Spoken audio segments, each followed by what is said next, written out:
we're here today to do my informative speech. Here's my audience, all 5 of them, plus my husband on the camera. I can't really remember my first My Little Pony, although I can remember receiving several of the early ones. A few white unicorns I received in 1983, and I was hooked. Most of you will remember the small plastic ponies produced by Hasbro. After all, there were 4 generations, each with their own unique body style. Produced in the U.S. between 1982 and 1992, Generation 1. Produced in the U.S. between 97 and 99, Generation 2. Generation 3, 2003 to 2008. Generation 4, 2010, still currently in production.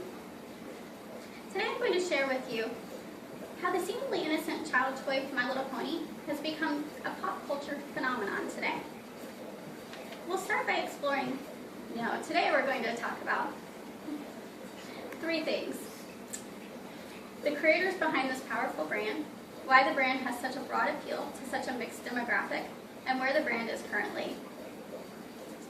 Let's begin by talking about how this brand got started nearly 30 years ago. Imagine back with me to a lonely little girl living in Japan. The daughter of a veterinarian finds a friend in a small pony unable to clear customs quarantine. The pony does eventually clear customs, but the memory of the pony remains in the little girl's mind. As an adult with an art degree, working as a freelance toy designer for Hasbro, Bonnie Zachary draws upon her childhood memories to create the first My Little Pony.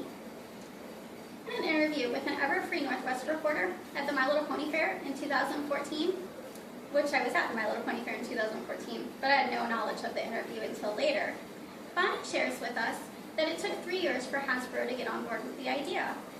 In the late 70s, Hasbro believed that little girls only wanted to play cooking and cleaning. Eventually, Hasbro did get on board with Bonnie, although they changed her natural, general neutral-looking colors to pastel color ponies because they felt this would appeal better to the target audience. In addition to ponies released in the U.S., ponies were also released all over the world.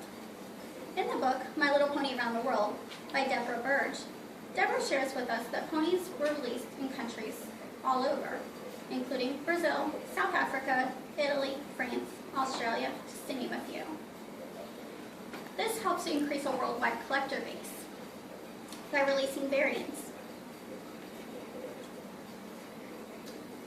Little girls who had ponies as children grow into adults to find out that their favorite childhood friends were released in different colors and different sizes and different poses in other countries worldwide.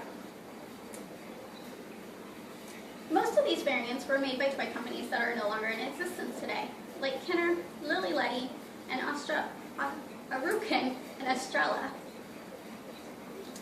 This increases their collectivity. The next generation were released in 2000 and 2004, Generation 2, Generation 3, and 3.5. That brings us to today's generation of ponies, Generation 4, created by Lauren Faust. A little girl who played with My Little Pony grew up to be an animator.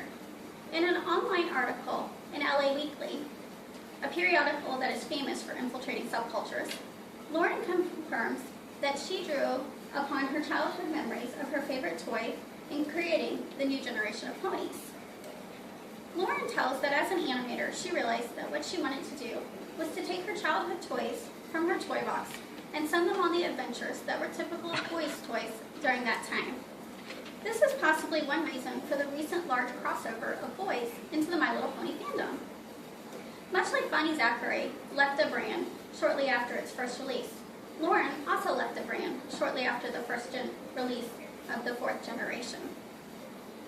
Much like Bonnie, though, Lauren's creations began to take on a life of their own. Now you have been introduced to the basics of pony collecting. Finally, you know their story. The unlikely journey of the My Little Pony brand proves that a company can't force a line, because ultimately, it's the fans that decide. Originally, My Little Pony captured the hearts and minds of little girls all over the world. And since then, it has grown to be a pop culture phenomenon that is embraced by boys, girls, men, and women alike. Maybe this will help you relate to a pony fan, no matter who, child, collector, or brony. I'd like to close by suggesting that if you find an unwanted My Little Pony, do not throw it away. All of them are collectible, and trust me, someone out there is searching for it.